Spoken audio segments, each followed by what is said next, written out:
C'est parti. À Venise, le temps ne s'écoule pas comme ailleurs. J'en veux pour preuve, alors il n'y en a plus énormément maintenant, mais les vieilles horloges. Il reste à Venise quelques vieilles horloges qui ne sont pas divisées en 12, mais en 24. Et pour qui le jour ne commence pas à minuit ou à midi, mais à 18 heures.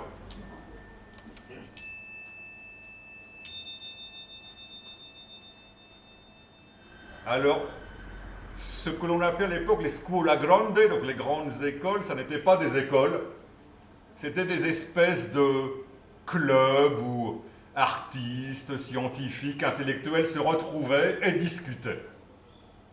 Et celle-là, la Scuola Grande di San Marco, si vous regardez la façade, cette belle façade en pierre, elle a été taillée à l'époque par un grand tailleur de pierre qui s'appelait Cesco Pizzigani.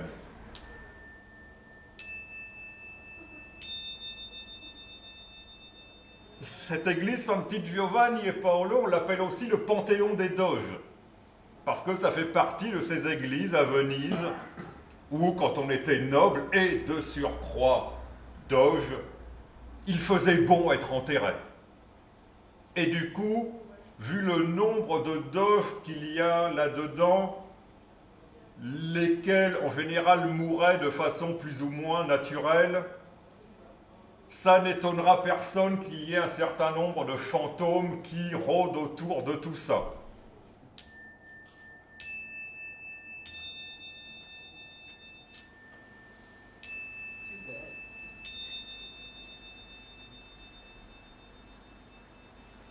Alors, être élu doge, c'était un processus un petit peu compliqué, voire très compliqué.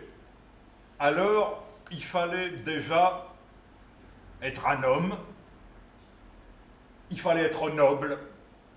Et c'est pour ça que dans le palais des doges, on gardait précieusement ce qu'on appelait le livre d'or. Et dans ce livre d'or, on consignait tous les mariages entre nobles et tous les rejetons issus de ces mariages pour être sûr précisément de qui avait le droit de siéger au Grand Conseil. Bon an, mal an, ils étaient 1000. Et quand la jeune femme a rejoint la sorcière, le diable est apparu en plein milieu du pont. La sorcière a donné à la jeune femme une pièce en or. Comme on le lui avait dit, la jeune femme est montée sur le pont, donner la pièce au diable. Le diable l'a prise.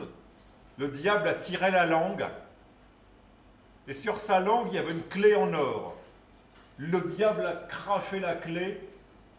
Et dès l'instant où la clé a touché l'eau, l'officier autrichien est apparu de l'autre côté du pont, un peu étonné d'être là.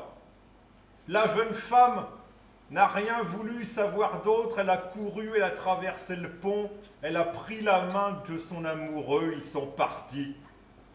Et on ne les a jamais revus, l'histoire ne dit pas où ils sont allés.